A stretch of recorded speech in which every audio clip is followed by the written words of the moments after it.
Another blood-red sunset and yet another moon face, and still another 100 miles to my next resting place. Driving down the road, eyes on the horizon. Within my car, I'm all alone, but feeling good and feeling strong, knowing that this path I'm on brings me to myself. I'm driving. Hey now all, I'm Joey C. Welcome back to another episode of Spirit Sherpa. This is the show that helps and encourages you on your journey to unlock your magic mojo. With me as always is the Spirit Doctor, Kelle Sparta. Hey Kelly. Hey Joey. How's it going? It's going all right. I'm hanging in. Yeah. Got a little bit of a headache. Oh no. Oh. Yeah, it's all right. Life goes on. Fighting through it. Yeah, it's I ran out of vitamin B complex, so the stress levels are too high. So what are we talking about today? We're going to talk about initiation. Oh. So I've been watching the YouTube series Hellier. Okay. And they're talking about how they've been told by the magical community that they are mid-initiation, and they don't really know what that means. And they are. Yeah. Mid-initiation. I'm watching and oh yes, they're very clearly mid-initiation. It feels sort of like the process that I went through when I was on Walkabout for them. Longer term process where they're sort of wandering around in the dark trying to figure out what the hell they're being initiated into and not knowing and being afraid and all this other stuff, right? So I wanted to talk about initiation from that perspective. And also from the perspective that as we're recording this, we're in the midst of quarantine, and right. That is its own initiation as well. Okay. And so I want to talk about it universally. I want to talk about it in specific, and I want to talk about it as far as right now goes. Okay. Because there's a lot of different contexts of initiation there in what you just said. Yes. Okay. Great. The first thing I want to talk about as we talk about initiation is I want to talk about what it is. Okay. Because, people think of initiation as, I'm getting initiated into a club. Right. It's not okay. that. Initiation is where you are taken from a known state of being, a comfortable known state of being, into an entirely new state of being. So literally you are becoming someone new.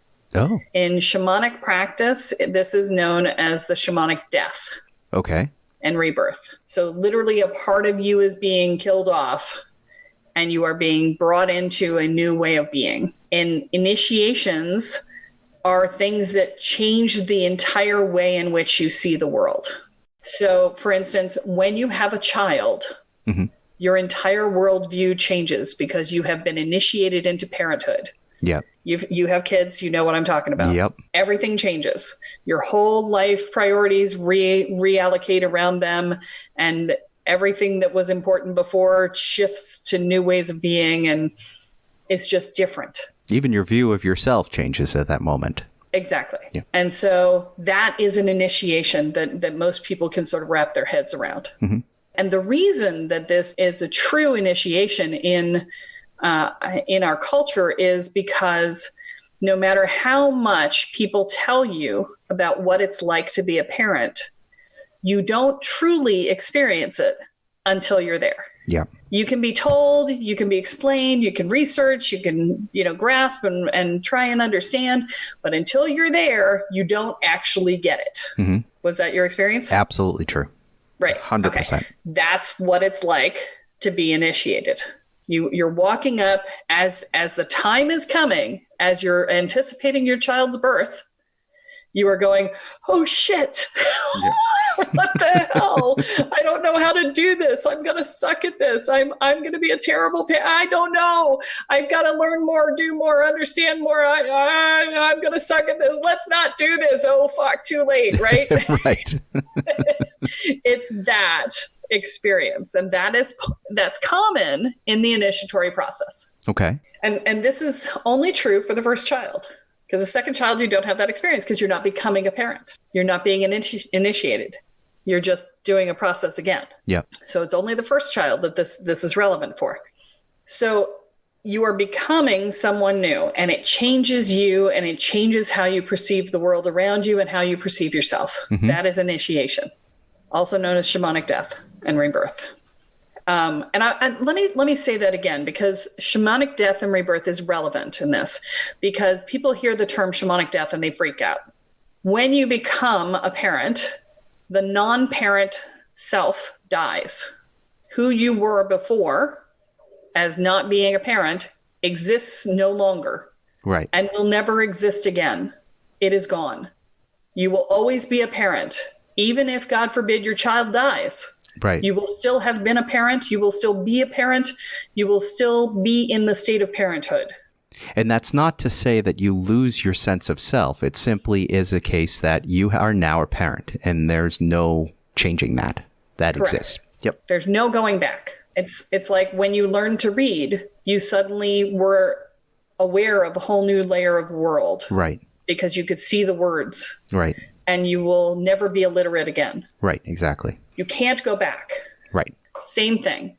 It is literally a one-way street, and part of you dies. The part of you that didn't know what it was to be a parent, that had the freedom of never worrying about a child, that didn't have to worry about anyone but themselves, is gone. So this is what I'm talking about. This is what I mean when we talk about a shamanic death, is that part of yourself dies. And people freak out about that. They go, oh, right? But, when you become something new, the part of you that you leave behind isn't really relevant anymore. Right. So people get attached to the loss of the thing that came before. They're like, but. And it's not necessarily loss as much as transition into a new state. Correct. As you're coming up to the initiation, there is this moment of, do I want to do this? Right. Do I really want to give up my freedom of never having to worry about another human if I don't want to? Do I really want to have my life beholden to another human for the rest of my life?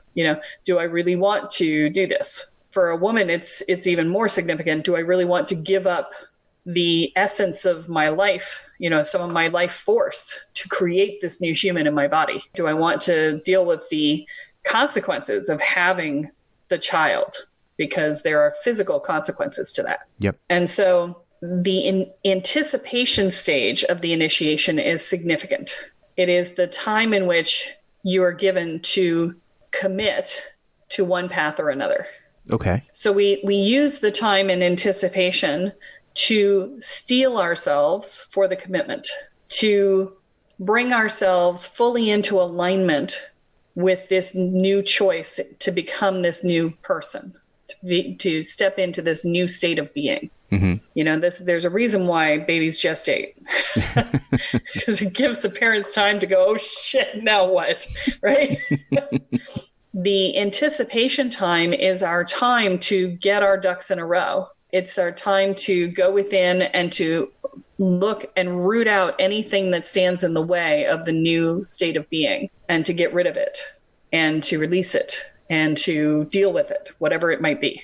The upshot of what we're doing in this anticipatory state is preparing. Okay. And right now, sitting in quarantine, we are preparing. We can't do anything else. The universe has sucked everything else away from us. There's nothing else to do and no place else to be, literally. It's just okay. Like, you're here and you're going to see a massive amount of people. We're already seeing a massive amount of people coming into consciousness. And that was already happening for the last few years. Mm-hmm. And it is happening even faster now that all of the rest of our lives have been stripped away, and we are forced into this state of stillness and contemplation. During this anticipation and prep time, it is important to keep control of our power, because it's very easy to fall into fear. Yeah. It's very easy to go, I don't know what's coming. And of course you don't know what's coming. It's an initiation. Yeah. It's the nature of initiation, is you cannot know what's on the other side.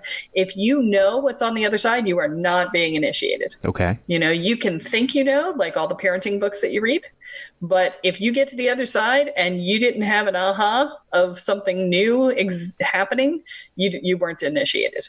So let me be really clear. If the other side is not a surprise, it is not an initiation. Okay. That's the nature of the beast. So the way that you avoid freaking out on an initiation, and this is addressed to the hellier people, because they've come into their initiation through a ghost hunting thing, monster hunting. They're hunting goblins and demons and stuff. Not demons, but goblins. So, they're inclined to be scared because they're doing paranormal investigations and stuff like that. The way that you stop being scared is that you have to have faith that there is a purpose to your process. Okay. Now, it doesn't mean that you won't have trepidation. It doesn't mean that you won't be like, okay, I'm kind of excited and a little on the edges, a little like freaked out, but you don't have to be full on scared, terrified. There's this sort of anticipatory angst that happens that isn't actually scared when you're in faith. Part of that is their challenge is that they're not sure who's initiating them. Right. So they don't know whether or not to be in faith. But, my comment to them is, if you're still pursuing the path, you've decided to take the initiation. And if you've decided to take the initiation, then you might as well trust the process and the people initiating you, because there's nothing else to be done. Holding on to your power is about staying out of fear, for one. Okay. The other piece is staying out of victim, because it's very easy to feel like, oh, I'm being victimized by the quarantine. I can't go out. I can't see my friends. I'm lonely. I'm angsty. I'm, whatever, right? Very easy to say I'm a victim. Yep. And to surrender to fall into depression and, what's the point? I saw an article on Medium the other day saying the 3 words you should never say in quarantine. What's the point? Right. Yeah. And, the answer is, the point is because this is what we do. The point, you clean your house because you clean your house, right? Right. Joey and I were talking this morning when we scheduled this about the fact that our houses were filthy. So it's like, I'm cleaning my house today, come hell or high water, right? And, it's you clean your house because you clean your house, right? And you make good food because you make good food. That's what you do, and that's how you take care of yourself, right? Yep.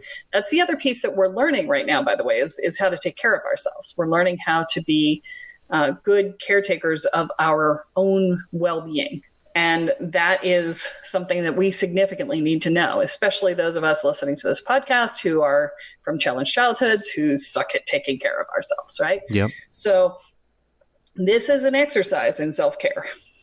Now, the second thing that we want to do is we want to hold on to our awareness of truth. What do I mean by this? The moment the quarantine is up, I can promise you that the gaslighting will begin. Okay. So we're going to be told, oh, no, it was never really that bad. And, oh, no, we never said this. And, oh, no, that wasn't true. And history will begin to be being rewritten. That's what's going to happen. That's what historically happens when governments don't want us to realize what's been going on. Mm-hmm. So holding on to your knowledge of what is true. So writing down your experiences, writing down what happened is helpful for holding on to your knowledge of what is true, so that you cannot have your personal perspective shifted by the collective media propaganda. Yep. Right? Now, that has to be balanced, however, with a willingness to change your perspective on things. Okay, so there's a difference between fact and perspective. So when I say hold on to your awareness of truth, I'm saying hold on to what the facts were. Right. And then be willing to see it from a new perspective. Right. Because you will be someone new. And if you hold on to your old perspective, then you're holding on to the old you, and you're making the process super freaking painful. And there's complexity there, because often we overlay the facts with our perspective, which tends to distort them or sway them from what their plain, pure fact state is. Yes. So fact is, this happened. Yes. Overlay is, and it meant this. Right. Two different things. And then the third piece I've already mentioned, but I'm going to say it again, is surrendering instead of giving up. Okay. Now, let me talk about the difference between those. Surrender is to surrender into the process. It's to admit what is true, which is, I don't know what's going on. I don't know where I'm going to end up, but I'm going to take this journey in faith. And those are the two key words between surrender and giving up. In faith that it's going to be in my best interest and that things are going to work out for the best. Okay, that's surrender. Okay. I trust that the universe has my back, and I'm going to walk this path wherever it takes me, come hell or high water, no turning back. Right. Commitment, right? We talked about that. Yeah. And there's a fine line there. So you're talking about surrender as a commitment to the path. I'm talking. You're surrendering it to surrender faith. is part of the commitment. Yeah. So you're surrendering to faith versus what you're about to tell us now, which is the giving up, which is often what people tie surrender to. Yeah. So giving up is literally just saying, oh, I can't do this. You do it. Whatever. I'm so tired. I just can't care anymore. Right. That is not the same thing as surrender. Think of it this way. Surrender it's stepping out of control, and it's almost like you're stepping back into the child role with the universe. Okay. It's like the universe is a benevolent parent and you are the child, and you have absolute faith in the universe to take care of you. Let me ask you something with that. Yeah. When we talk about that stepping back into the child role and having faith in the universe, are we also expected to give up our power at that point? Well, you are giving up your power when you surrender. Okay. Okay. You're giving your power to the universe to take care of you. Right. Now, as always, there is a caveat. Yes. You knew it was coming. That's why you asked. That's why I asked. So that is a beginner level surrender. There is an advanced level surrender. Okay. And I'm giving you the beginner level surrender because you usually have to go through that to get to the advanced level. And the reason for that is that in order to hold the advanced level surrender, you have to be good at self-care. Okay. For those of us coming out of challenged childhoods, we often don't even have good self-preservation, much less self-care. Okay. At the very least, you need good self-preservation, right? Yep. It's a matter of being with the balance between the two. It's literally the first time I'm putting words to this. I'm trying to feel into the experiences that I've had to tell you exactly how it works. When you're standing at the point of initiation and you are being faced with accepting something that feels like it's going to break you, which is not uncommonly where initiation takes us. You have to not only surrender to the universe, but you have to have enough faith in your own ability to adapt and survive to be able to take the leap of faith. So it sounds like you're surrendering some of your power into faith, into the universe, but you're not surrendering responsibility. Correct. In terms of the work you still have to do in order for this to be successful. Yes. Okay. It's a balance, right? You're surrendering outside control and maintaining inside control. Okay. Which, we don't actually have outside control anyway. So it's all an illusion anyway, so it doesn't really matter. Right. But it's a conscious surrendering of the outside control. Okay. So that's what we're going through in the process, right? And then there are steps, there are stages of initiation. So there's that anticipation prep stage that we were talking about. And during that phase is where you find your faith, where you find your belief in yourself, where you remove the barriers, and where you make your commitment to make the change. Okay. Stage 2 is committing. Okay. And that is its own thing, commitment/surrender, right? It's like, I'm taking this step. There's no going back. It is literally in the word decide. The word decide literally means to cut off all other options. Yep. And this is literally to cut off all other options. Once you step forward, there is no going back. That is the level of commitment that we're talking about. And that's the part that our culture is not so good at. Right. We love to be wishy-washy. Right. We love to be like, oh, I don't feel like it. I don't want to, but this, but that, but somebody else didn't, but, they did this to me. It's like, I don't care. You going or you not? Choose. Yep. Choose and don't look back. Yep. Right? Because the moment you look back, you step out of the process. You step out of the process enough, the universe says, okay, no initiation. Well, and that's the difference between the surrender with responsibility in terms of you're involved in walking the path, but the path is being presented to you, versus surrender and being dragged. Yes. In which case you're never going to get there. Versus giving up and being dragged. Yeah. And giving up may get you dragged. It may also get you left behind. Yeah. Either one could happen. It depends on how much energy you put into creating the experience of the initiation for yourself. Yeah. And so Kathy had a friend who was really committed to engaging. I think she's told the story. She certainly told the story a lot in other groups. I don't know if she's told it on here, but of the person who was like, I want to be on my magical path. I want to be on my magical path. I want to be on my magical path, but then resisted at every opportunity. And so when the time came, she'd built up such a charge of energy for moving through it that she did get dragged along. And she actually ended up in a car accident that made her quadriplegic. Oh my goodness. And that's what getting dragged along looks like, by the way. It's something like that. I have several stories from the community of people who lost limbs or were in tragic accidents where they were forever physically changed because they built up this charge of energy and then didn't step in. Okay. So be careful what you ask for. It will come, whether you change your mind at the last second or not. Right. So initiation is a one-way street. And if you haven't built up a charge and you're stepping into an initiatory space, you can change your mind. You could give up and sit down and you will be left behind. Okay. But if you have built up a charge, you're going to get dragged through that one way or another. And the dragging is going to do damage. Okay. So better to walk it.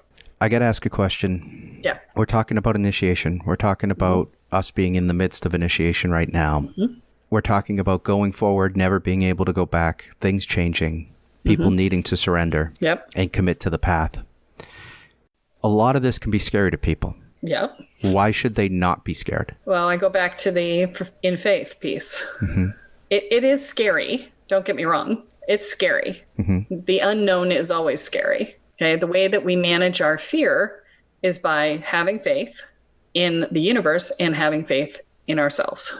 And those are key. Those are the key, right?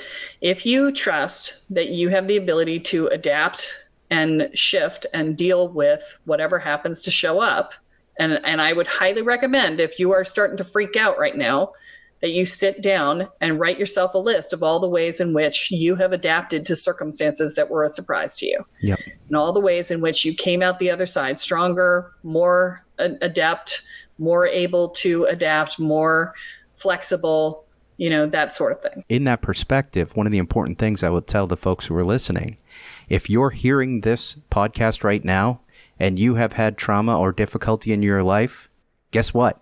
You did make it through. It did not break you. It did not end you. No matter what changes it's caused in your life, you are on the other side. You're not dead. So to Kelle's point, what are the things, how did you overcome? What are the changes that those things represented? Now here we are, because here's another point in our lives. Exactly. And don't go into the ways in which it sucked. Right. Because you're going to go, well, yeah, I made it through. I didn't have a choice but to make it through. And, it was awful and terrible and blah, blah, blah. It's like, no. Don't sit with that. Yeah. Because you don't want to energize that. Yep. Well, and who are you now? There's a saying, and I can't remember where it comes from, but it might be Buddhist actually. It's pain is required, suffering is optional. I love that. Pain is required because most of us will not make change without pain. Yep. Suffering is what we do when we invest in the pain. So suffering is entirely optional. You do not have to suffer. And this is the key, okay? When you're looking at potential fears, when you're looking at things that may in fact cause pain, you have to stop being pain averse. Mm-hmm. And I know that feels hard, but it's not as hard as it sounds. Yeah. It's about embracing experience rather than choosing good versus bad experience. Right. Because agony has ecstasy in it, and ecstasy has agony in it. And they are the yin and the yang of each other. Yeah. And if you can be in the fullness of the experience, both are exquisite. Yep. That's the key, is to stop trying to run away from the things that hurt you. And for those of us from challenged childhoods, we do this as a survival mechanism. We run away from the things that hurt us because we don't want to admit that we're so hurt. Right. We think that if we don't admit it, then we don't have to feel it. But the fact is that it runs our lives until we admit it. It informs and creates the underpinning of absolutely everything we do until we admit it and we process the emotions. Yep. And so running from pain only makes it run your life. This is the piece, is that you have to be okay with not knowing, which means the way we're okay with not knowing is having faith in ourselves to adapt and faith in the universe to give us only what we can handle and what's in our best interest. Right. You also have to be willing to be with whatever shows up. Okay. Good, bad, or indifferent. We've talked about the steps. Yep. Anticipation, preparation. Step 2, commitment, then surrendering. Yep. Step 3 is taking the leap of faith, stepping forward onto the path and saying, yes, this is my path and I'm going to do it. And I'm just going to jump off this cliff and hope that the wings show up or something catches me. Right. Next step is resolution. Okay. You've walked through the doorway. There's always a doorway of initiation. There's something, a doorway, a cliff, some leap of faith that's required. Mm-hmm. At some point you resolve it. You grow the wings, you get caught, you walk through the doorway and you see what's on the other side. The angst and the upset about the unknown goes away because it is now known. Right. That is the resolution. I have stepped through to the other side. I have become the new person. The initiation has taken place. The initiation has taken place. And now I see what I could not possibly have understood before I started the journey. Right. And then the 5th step is integration. And this is the part that most people don't take time for. And most people don't even acknowledge as part of the process. But it is a very important part of the process. Yeah. The integration stage is, okay, this is who I've become. What does that mean for the rest of my life? Right. How does this new beingness cascade into new perspectives and beliefs across all aspects of my life? Right. Who is it that I have become, and how do I integrate that into the rest of my life and my beingness? Right. You will begin to question everything again. We question before and we question after. So we question before to get ourselves ready. What is it that's no longer serving me? What's in the way of me stepping into this new way of being, so on and so forth. And then at the end, we say, who am I now? And based on this place, do I still want all the things that I used to want? Because oftentimes the answer to that question is no. I'm going through my own initiation, and it's something I've been being told about for years, literally years. I want to say it was like 15, 17 years ago. Somebody said, there's this huge boulder in the way of your financial abundance or your path or, your beingness. And she said, you got to get the boulder out of the way. And we looked for months. I'm like, what is this boulder? What is this boulder? And we couldn't figure it out. Mm-hmm. Well, I figured it out.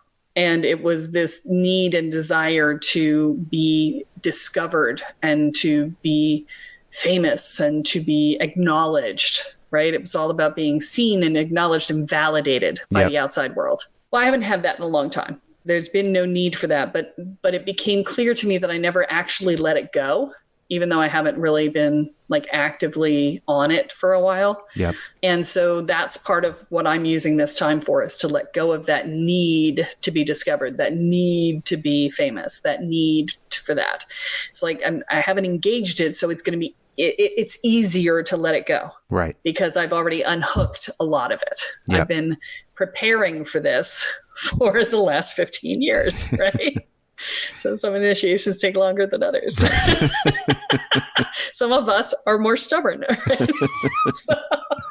But I'm unhooking all of that and releasing it. And I'm going, yep, okay, I'm not going to worry about it. Like I'm going to reach the people I need to reach, and they're going to find me if they find me. And if they don't, they don't. And I'm going to just do what I do because that's what I do. Right. And I'm not going to worry about it. The irony though, and I'm going to give you some sort of awareness from the inside of an initiatory process for you. The irony is that I have this sense that the moment I fully let it go, that it's probably going to happen. Right. So I'm like, oh, but I don't really want to be famous anymore. But I kind of like being able to walk around and not tell people what I do and not be, not have to have people ask me questions all the time. And to be, I moved to Richmond, and I don't actually tell a lot of people what I do down here because it's a highly Christian area. And, when I say the word shaman, they look at me like I just said, Satanist, but, or they are just completely clueless and go, what?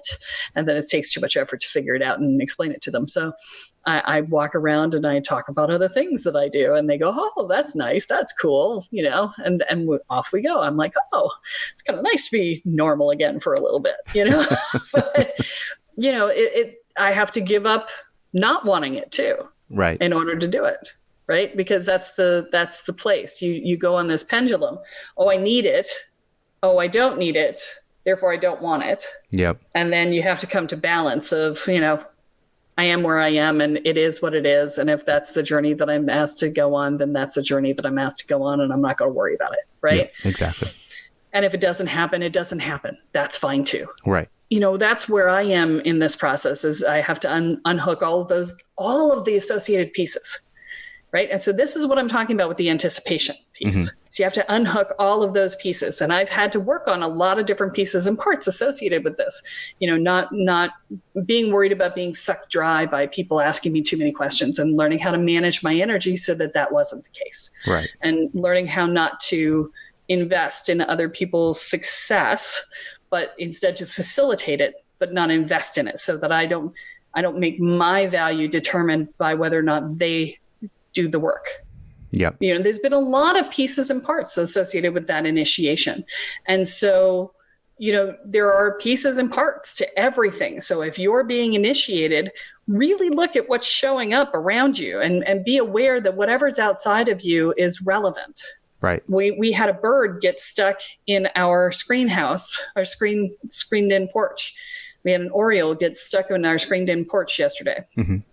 And the bird was sitting there smacking itself up against the screen over and over and over again. Couldn't get out. There's an open door right next to it.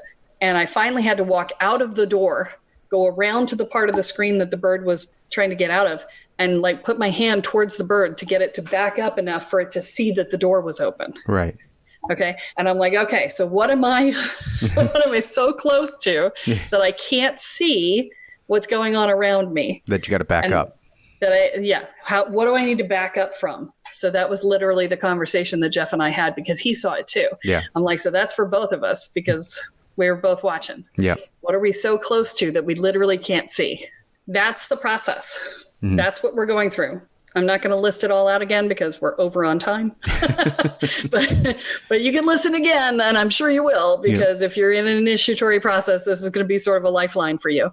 And most of us are. Yep. The thing I do want to say is that one of the biggest challenges with initiation for those of us from a challenged childhood is being able to find emotional safety. Okay. Because we can't do the other work until we can stop feeling like we're under attack all the time. Yep. I am doing something that I don't do. And if you listen to the last episode, you probably heard this, but this class starts on Wednesday, and I'm discounting it 80% off its normal price. So it starts April 22nd. It runs at noon to 1 on Eastern time every week for 8 weeks. I am running the program called Inner Peace 101, which, if you want to get a description of exactly what that means, if you go on my website and you go underneath online programs and Inner Peace 101, it'll tell you. The details of how it works are slightly different than what are listed there, because that's the normal program. Right. But the normal program usually costs $1,000. Right. And this one is only $200. Instead of only getting 3 calls, you're going to get 8 calls. And instead of only getting 6 weeks, you're going to get 8 weeks. and you're going to get additional content related to surviving the COVID-19 stuff and all the angst and stuff going on around that. But the key is that it's going to bring you to emotional safety. Mm-hmm. It will change the way that you feel about yourself. I've literally had somebody come up to me at 5 weeks in and say, I don't recognize myself. Right. You will feel completely differently. It will reduce your stress levels in half in 8 weeks. Probably less than that, because it's usually, if you do all the content in time, it's 6 weeks. So, but I'm adding additional content to it too. I'm also going to add in stuff. I'm adding in how to do wards. You're going to learn shielding. You're going to learn energy clearing. There's a lot of energetic work in it as well, because those are all part of feeling safe. Okay. And so if you want to be able to navigate your initiation more effectively, going through this program will help you with that. And that's the reason why I'm making it so cheap when I never do that. Yeah. You guys, if you've followed me for any length of time, you know I don't do sales. Yep. You know, because it's worth every penny. This is 5 years worth of personal growth work in 8 weeks. Yeah. So, you know, it's worth every penny of the $1,000, and every person who's ever paid it has agreed with that. If this is what's happening for you, please, please, please consider taking this program. It will help you so much. And you can do it in multiple payments. If you need a different payment plan, let me know. I'll work with you. Okay. It's so important that this information gets into people's hands. I would rather have you call me and say, I need to work something out, than have you not take it. Right. Yeah. This is the same program we talked about in an episode a couple of weeks ago when you were letting people know that it was coming.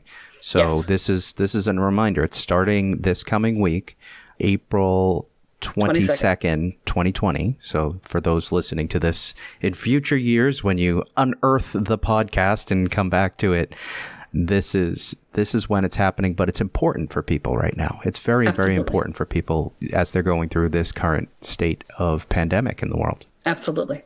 Awesome.